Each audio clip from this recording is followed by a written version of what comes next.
Baik, di video kali ini saya akan membahas sedikit tentang tugas yang telah diberikan. Jadi ini merupakan nama-nama kelompok saya. Baik, langsung saja saya mulai. Baik, pertama kita masuk ke activity diagram.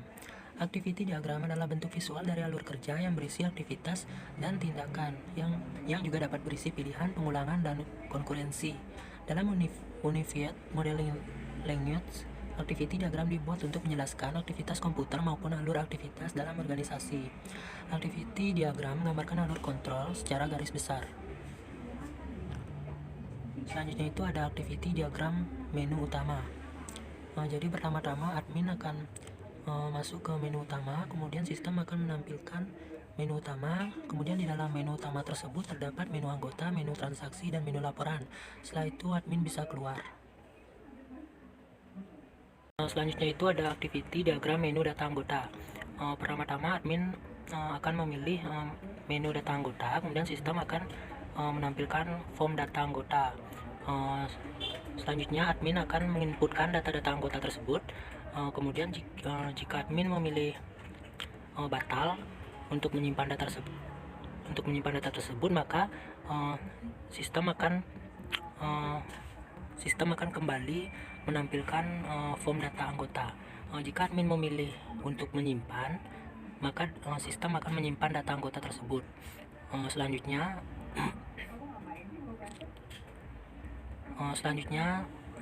admin bisa memilih tombol kembali dan kembali lagi ke halaman menu utama. Selain itu admin juga bisa mengedit dan menghapus data. Jika admin memilih untuk menghapus data, maka sistem akan menghapus data anggota tersebut. Setelah itu admin bisa memilih kembali dan kembali lagi ke halaman utama. Jika admin memilih untuk mengedit data tersebut, maka sistem akan memperbarui data anggota tersebut. Selanjutnya admin bisa memilih tombol kembali, kemudian kembali lagi ke halaman menu utama. Selanjutnya itu ada activity diagram menu transaksi simpanan. Pertama-tama admin memilih menu transaksi, kemudian sistem akan menampilkan form transaksi simpanan. Kemudian selanjutnya itu admin menginputkan transaksi pinjaman. Kemudian di sini ada dua pilihan. Admin bisa melakukan simpan dan juga batal. Jika admin memilih untuk batal, maka sistem akan membatalkan proses inputan tersebut dan kembali lagi menampilkan form transaksi simpanan. Jika admin memilih simpan, maka sistem akan menyimpan transaksi tersebut. Setelah itu admin bisa memilih tombol kembali, kemudian kembali lagi ke halaman utama. Selain itu admin juga bisa mengedit dan mendelete. Jika admin memilih untuk menghapus data tersebut, maka sistem akan menghapus data transaksi tersebut. Kemudian admin bisa memilih tombol kembali dan kembali lagi ke halaman utama. Jika admin memilih untuk mengedit data tersebut, maka sistem akan mengupdate atau memperbarui data transaksi pinjaman tersebut. Kemudian admin bisa memilih tombol kembali dan kembali lagi ke halaman menu utama. Selanjutnya itu ada activity diagram menu transaksi pinjaman. Pertama-tama admin memilih menu transaksi, kemudian sistem akan menampilkan form transaksi pinjam. Kemudian admin akan menginputkan transaksi pinjam. Jadi di sini ada dua pilihan. Jika admin memilih batal untuk menginputkan data tersebut, maka sistem akan membatalkan proses tersebut. Jika admin memilih simpan, maka sistem akan menyimpan transaksi pinjaman tersebut.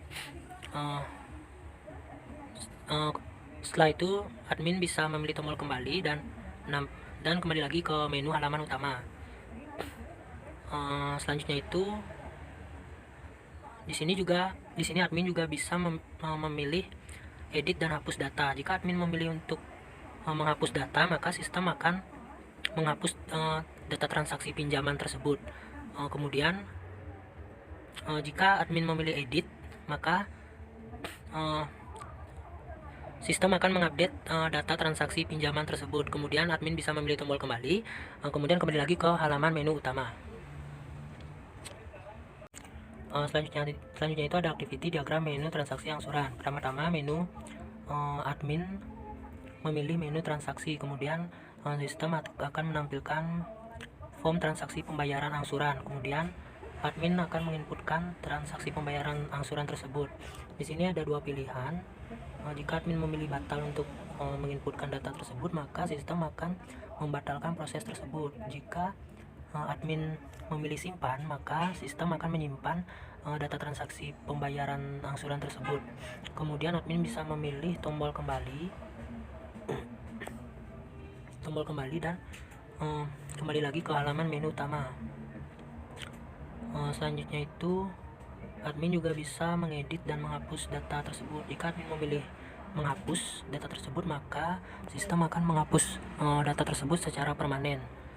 Jika admin memilih edit, maka sistem akan mengupdate data tersebut. Kemudian admin bisa memilih tombol kembali dan kembali lagi ke halaman menu utama. Selanjutnya itu ada sequence diagram. Sequence diagram adalah sistem menunjukkan interaksi proses yang diatur dalam urutan waktu di bidang rekayasa perangkat lunak.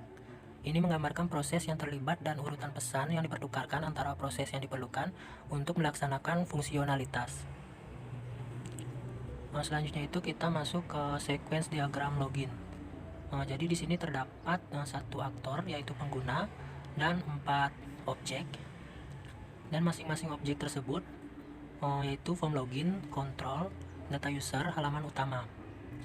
Jadi pertama-tama pengguna masuk ke halaman form login itu mengisi username dan password. Kemudian data tersebut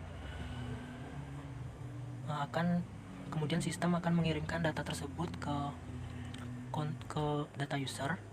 Kemudian data user akan memeriksa data yang telah dimasukkan. Jika datanya salah, maka sistem akan menampilkan username dan password salah.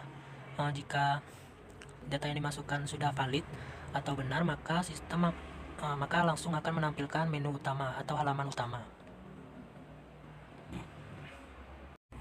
Selanjutnya itu ada sequence diagram menu utama.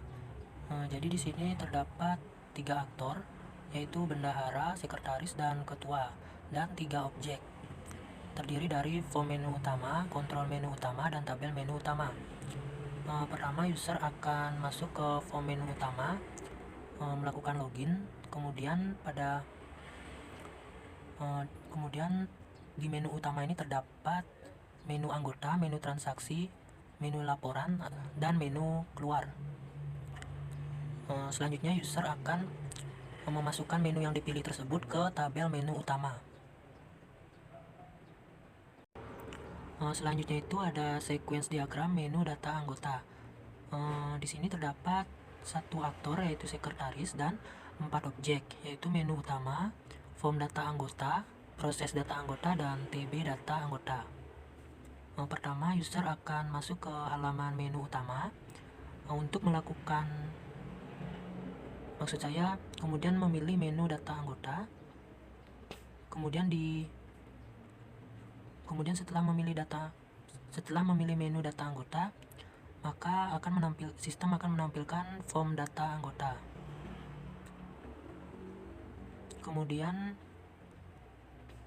di dalam form tersebut pilih tombol baru, kemudian masukkan ID, masukkan nama anggota, masukkan alamat, masukkan telepon, kemudian klik simpan. Setelah mengklik simpan, maka sistem akan mengirim data tersebut ke proses data anggota. Setelah prosesnya berhasil, itu akan disimpan kembali ke TB data anggota.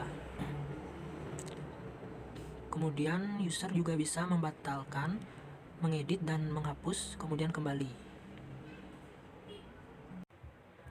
Selanjutnya itu ada sequence diagram menu transaksi simpan. Di sini terdapat 2 aktor yaitu bendahara dan ketua, dan 4 objek, yaitu menu utama, form transaksi simpan, form transaksi simpan, dan TB transaksi simpan. Pertama, user akan masuk ke halaman utama, kemudian akan memilih transaksi simpan. Kemudian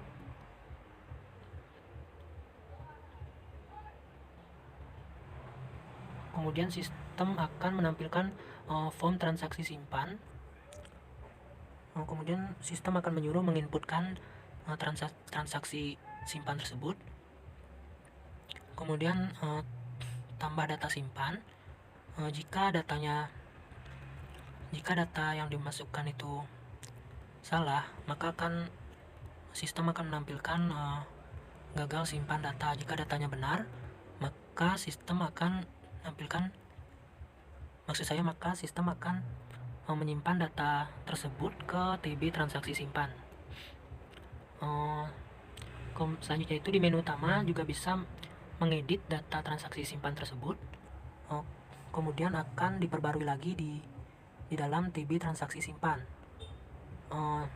Selanjutnya itu di halaman menu utama ini juga bisa menghapus data transaksi simpan tersebut. Maka data akan dihapus di TB transaksi simpan. Selanjutnya itu keluar dan masuk dan kembali lagi ke menu utama. Selanjutnya itu ada sequence diagram menu transaksi pinjam. Di sini juga terdapat dua aktor, yaitu bendahara dan ketua, dan 4 objek, yaitu menu utama, form transaksi pinjam, form transaksi pinjam, dan TB transaksi pinjam. Pertama, user akan masuk ke halaman utama seperti biasa, kemudian memilih transaksi pinjam. Kemudian sistem akan menampilkan form transaksi pinjam. Di dalam form tersebut akan disuruh menginputkan transaksi pinjam, data-datanya. Kemudian tambah data pinjam. Kemudian jika data yang dimasukkan itu salah atau kurang tepat, maka akan menampilkan sistem akan menampilkan gagal simpan data. Jika datanya benar, maka data tersebut akan disimpan ke TB transaksi pinjam. Kemudian di menu utama ini juga bisa mengedit data transaksi pinjam, maka data akan diperbarui di TB transaksi pinjam. Selanjutnya itu bisa juga menghapus data transaksi pinjam, maka data akan dihapus di TB transaksi pinjam. Selanjutnya itu keluar, kemudian akan kembali ke halaman menu utama. Selanjutnya itu ada sequence diagram menu transaksi angsuran. Di sini terdapat 2 aktor juga, yaitu bendahara dan ketua, dan 4 objek, yaitu menu utama, form transaksi angsuran, dan TB transaksi angsuran. Pertama-tama user akan masuk ke halaman utama, kemudian memilih transaksi pinjam. Kemudian sistem akan menampilkan form transaksi angsuran. Kemudian di dalam form tersebut akan disuruh menginputkan transaksi angsuran. Kemudian tambah data angsuran di dalam form tersebut. Jika datanya tidak valid, maka sistem akan menampilkan gagal simpan data. Jika datanya valid, maka langsung disimpan di TB transaksi angsuran. Kemudian di halaman utama ini juga bisa mengedit data transaksi angsuran dan akan diperbarui juga di TB transaksi angsuran. Kemudian di halaman utama juga bisa menghapus data transaksi angsuran, kemudian maka data akan dihapus di TB transaksi angsuran. Kemudian keluar dan kembali lagi ke menu utama. Selanjutnya itu kita masuk ke kelas diagram. Jadi kelas diagram di sini adalah diagram UML yang menggambarkan kelas-kelas dalam sebuah sistem dan hubungannya antara satu dengan yang lain, serta dimasukkan pula atribut dan operasinya. Nah, jadi di sini terdapat 6 kelas. Jadi yang pertama itu ada kelas anggota, kemudian kelas simpan, kelas detail simpanan, kemudian ada kelas angsuran, kelas pinjaman, dan kelas laporan. Jadi di kelas anggota ini terdapat atribut yang terdiri dari ada nama, alamat, telepon, simpanan, dan total. Kemudian operasinya itu ada simpan, edit, delete, dan view. Kemudian di kelas simpan terdapat atribut nomor simpan, kemudian ID anggota, kemudian total simpanan, dan operasinya ada view. Kemudian di kelas detail simpanan terdapat atribut ID simpan, tanggal, simpanan pokok, simpanan wajib, simpanan sukarela, dan subtotal simpan. Kemudian di operasinya itu ada simpan, edit, delete, dan view. Kemudian di kelas angsuran terdapat atribut ID angsuran, ID pinjaman, ID anggota, total angsuran, status angsuran. Kemudian operasinya ada simpan, edit, delete, view. Kemudian di kelas pinjaman atributnya itu ada ID pinjaman, ID anggota, pinjaman, lama angsuran, angsuran bulan, bunga, dan jatuh tempo. Di operasinya itu ada simpan, edit, delete, dan view. Yang terakhir di kelas laporan terdapat atribut ID laporan, tanggal laporan, keterangan, ID simpan, ID angsuran, dan ID pinjam. Selanjutnya itu ada kesimpulan. Dengan adanya perancangan sistem pengajuan peminjaman ini, diharapkan dapat menggantikan proses pengajuan pinjaman yang sedang berjalan, yang sebelumnya dilakukan secara manual, dapat diganti dengan pengajuan secara online, agar mempermudah petugas koperasi dalam memberikan pelayanan proses peminjaman kepada masyarakat, yang dapat dilakukan kapanpun dan dimanapun. Baik, sekian penjelasan dari saya. Jika ada salah kata atau penjelasan yang kurang lengkap, saya mohon maaf. Akhir kata saya ucapkan terima kasih.